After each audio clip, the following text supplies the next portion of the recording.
Hello and welcome back to the channel. In this video we're gonna be looking at Imperial Stormtrooper bootleg version from Aliexpress. Now I'm not here to tell you that you should buy bootleg figures. I'm just here to show you how these guys look next to the original figure. So that's all. I think that when we talk about this Imperial Stormtrooper Black Series figure, that Hasbro really gives us a lot of opportunities to get these figures because they are practically reusing the mold all the time and they are including this guy every now and then in their waves. So I think that by now a lot of us collectors had the opportunity to get this figure. So seeing it that way, there isn't really that much reason for you to get the bootleg version, except if you are a customizer and you want a blank trooper body that is cheaper to customize and to use for parts, then this is a great option. Or in other cases, if for some reason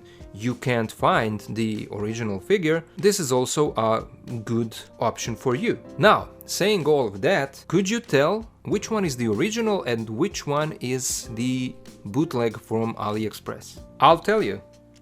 This on the left is the original and on the right is a bootleg from AliExpress. Now this original is actually a fresh one that I just opened. I have a few of these originals that are still boxed, and I opened this one just for this comparison. So this is a fresh one. He never stood on a shelf, so he's fresh, completely new. And that's something that immediately can be seen when you look at the white color of the armor. The original is much more white, bright white, while this bootleg is much more yellower type of white. Now I don't know if that's because it's the way that it came originally, or it's because I have this bootleg for some time now and it's always on my shelf, because you know I like to mess around with these figures, especially when I pose them when they are getting beaten up in my posing videos. That's why I like to use a bootleg, because if I break something it won't be that terrible as if it would be if I would break something on the original, you know. But I don't know, I live in a smoking-free house, so this yellowing of the plastic shouldn't be from smoking. Maybe it's because they are using some kind of plastic that yellows in time. From what I can see, it looks like the helmet on the AliExpress one is a little bit bigger. For some reason, this one even looks better to me when I see it in person. There is a paint imperfection in the brow line that you see here on the original, and there is also an imperfection on the bootleg one. So you know that's something that happens on the originals as well. It doesn't have to be just on bootlegs. In terms of the feel, both of them feel the same. Their height looks the same, proportions look the same. The difference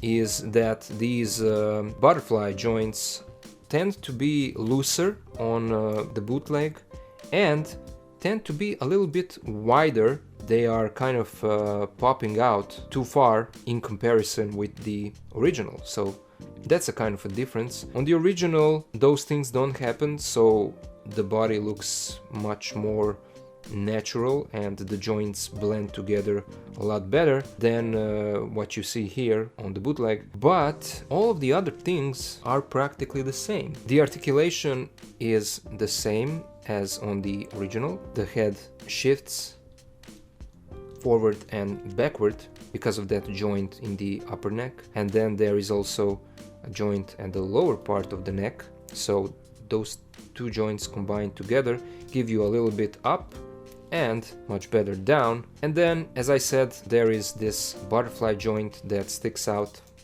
a little further than on the original, but it gives you a lot of range forward and backward. Of course, this shoulder armor is attached up here, so it moves with the arm. This plastic on the bootleg is a little bit harder than on the original, but when you move the arm, it is still pliable, still gets out of the way, and so you can get that T-pose. Of course, the hand does move 360. There is no bicep swivel, there is a single bend at the elbow, but the range is really good. At the hands, this one goes in and out, and this one goes up and down because he has a blaster, of course. Same as the original, this is an overlay, so sometimes it can go up and down, but there is a cut up here at the torso so that you can move him to both sides. He does go a little bit back, a little bit forward. There is no cut down here.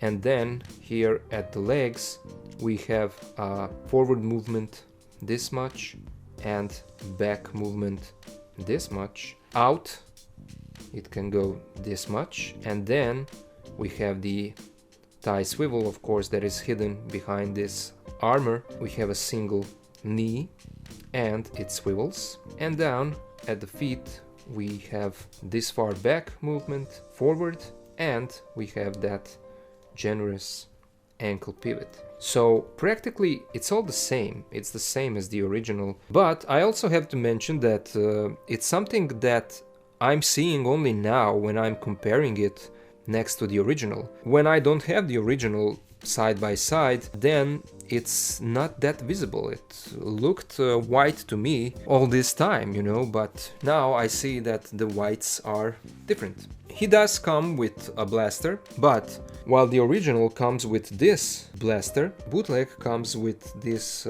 Clone Trooper blaster. So that's interesting. For some reason they couldn't copy this Imperial Stormtrooper blaster, so that's definitely different. All in all, that's all I wanted to show you in this video. I just wanted to make a quick comparison of the original and the Aliexpress bootleg of this Imperial Stormtrooper. I know that this guy exists for some time now in that Aliexpress bootleg world. One thing that I also wanted to show you, that I also showed you in my previous videos with Clone Troopers, up here on the feet you can see that it says 2020 Hasbro copyright, made in China. So it's the same as the original. And that's all I wanted to say for this video. Thank you guys for watching, thank you for being here, and I'll see you in the next one.